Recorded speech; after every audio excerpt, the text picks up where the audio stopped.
So this is the last book talk for 2015. Oh, that's so scary.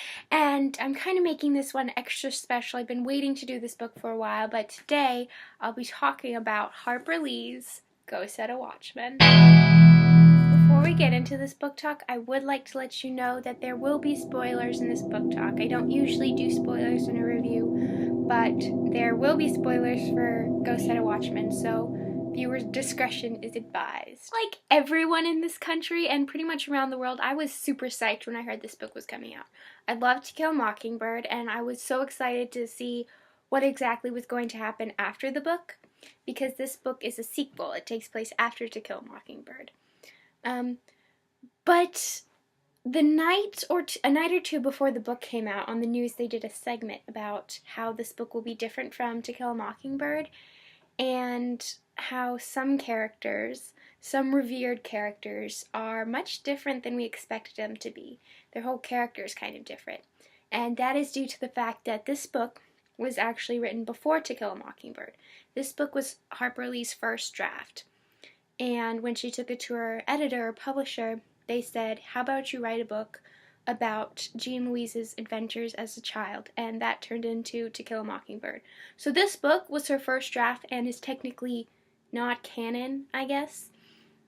And that has been some controversy with the book because people have claimed that the publishers and the people who, like her agents now, took advantage of her in her old age and published this book anyway just to make more money for themselves.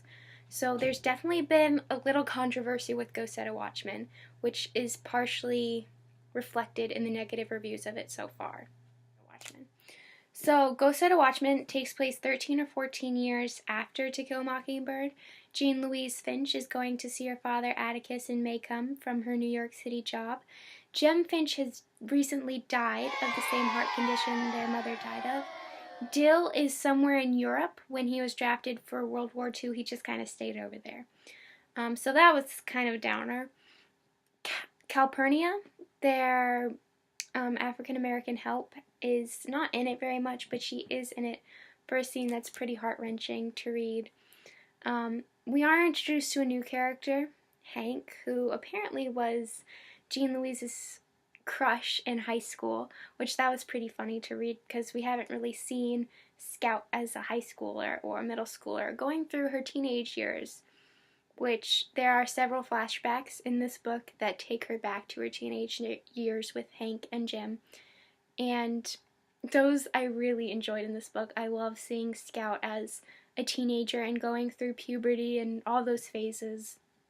You definitely see her grow as a character, and you see how the events of To Kill a Mockingbird kind of affected her, even though this was still a first draft. Now that you know the good stuff in this book, let's talk about the nitty-gritty of why people don't like it. And I'm just going to be blunt with you. Atticus Finch is different, okay? If you like Gregory Peck, I love Gregory Peck as Atticus. I love Atticus in the book. And I read this book, and my opinion of him didn't change, really. I mean, yes, he does some pretty disappointing things in this book, but I didn't let that affect my view of him, I guess. This is what Harper Lee intended. Not what I intended, so I don't care. I liked Scout in this book, though.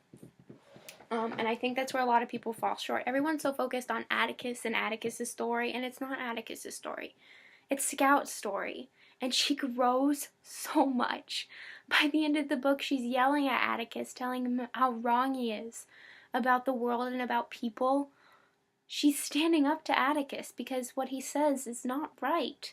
And to see her go from this child who fawns over him and will beat up family members on Atticus's behalf, and then to see her realize that what he thinks is wrong in the world and how he views some people is wrong, and that just, at first I was like hurt and betrayed and mad just like Scout, but then I thought about it, it's like that was pretty impressive, and it's pretty human as well.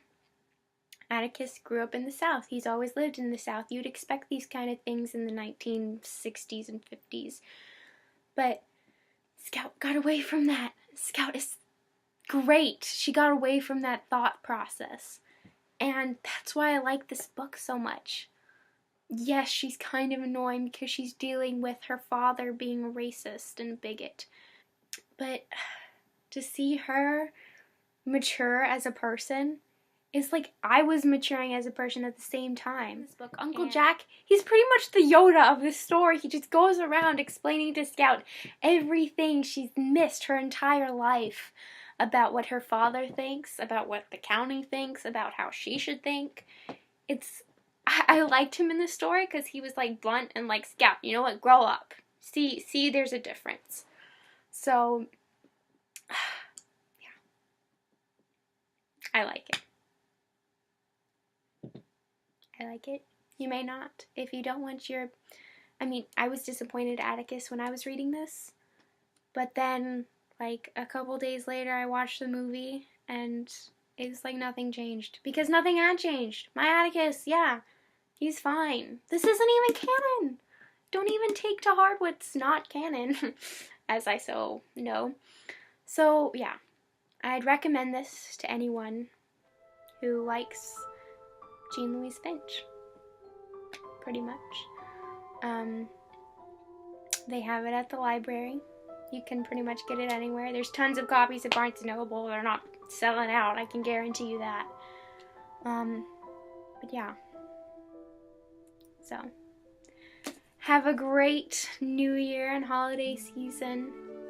And I'll see you in 2016.